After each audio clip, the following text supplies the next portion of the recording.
Alright, it's time for another bonus episode, and we're starting off with the check we got for the Kadane chapter, the first one. That's still a stupid line. I know it's trying to say, oh yeah, as long as they didn't die in the chapter, they didn't die in a cutscene, but like, it's kinda ridiculous out of context. Anyway, this conversation is a lot more boring if you have good luck, I guess, but that's the one I usually get. Next off, we have all our characters' stats. Not the biggest change at the moment, you know, everyone's a higher level, but nobody's promoted yet. Getting a bit close, though, and because my pool of characters is actually smaller than it was in the main playthrough, a lot of characters are a bit closer to promotion than they were in the other one, and they will promote sooner, I know that for a fact.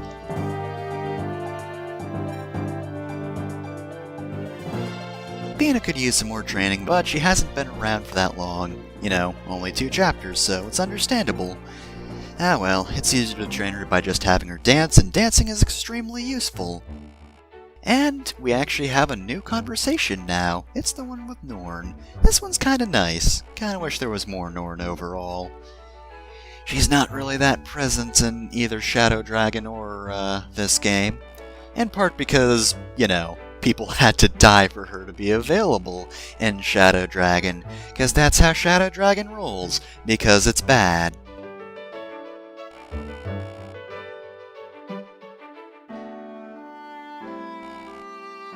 Alright, conversation 1, we're super casual.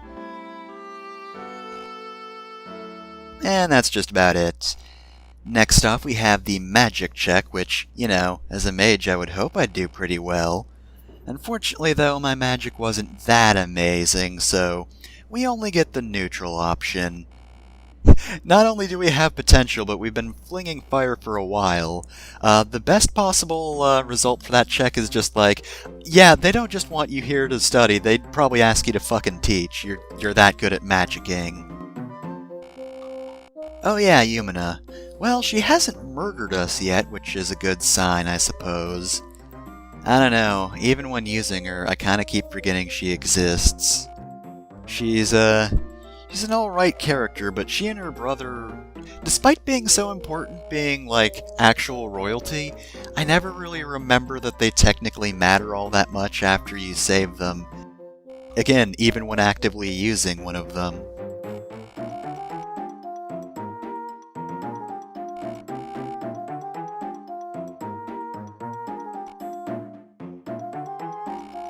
Honestly, I haven't gotten to the point where I've gotten the third conversation yet, so I don't know.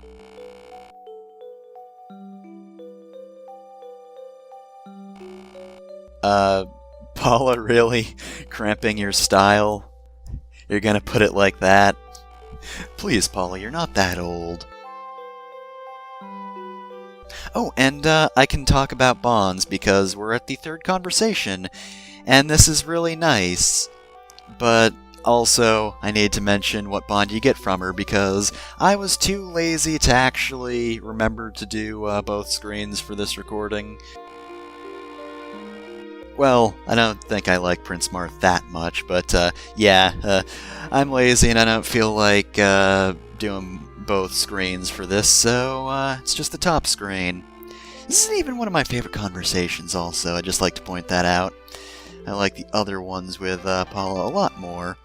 Anyway, from Paula, you get the luck bond, and by the way, since I haven't mentioned it yet, the bonds as items are kinda super boring because they're just the potions you can get from How's Everyone, just by another name, but they have the same effect. They increase your stats by 2 points for the rest of the chapter.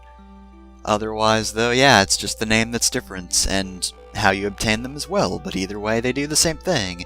They sell for nothing, and I have 1,000,000 of them, and I never use them.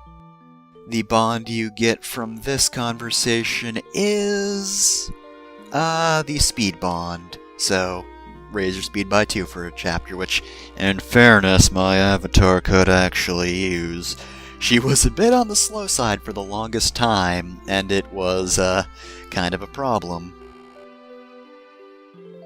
Anyway, though, I haven't been talking about Katria nearly enough because, Paula's last conversation was okay. Admittedly, did kind of prefer the conversation in which my unit just gets real flustered at getting a massage. This one's really nice, though, because it's actually Katria developing as a character, and I kind of wish she had an ending that reflected that, because she got over her unrequited crush on Marth, and it's really good.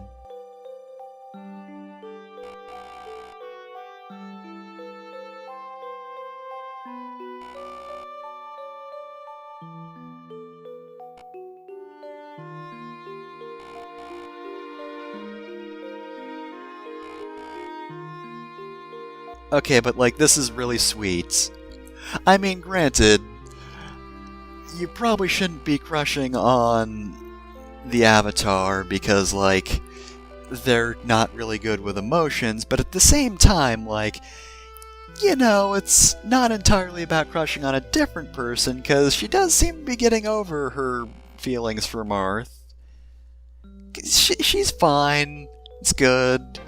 It's just, it'd be really nice if my unit could be less dense. Anyway, yeah, we're actually almost at the end, and I thought I'd finish it off by showing that Elrine doesn't have a different conversation when confronting Merrick, so it's kinda boring, but, I suppose if he's not gonna say anything new, we'll end this bonus video off on killing Elrine and seeing his death quote. So, yeah, I guess I'll see you next time. We'll also see Elrine in the background as well, being less dead than he is here.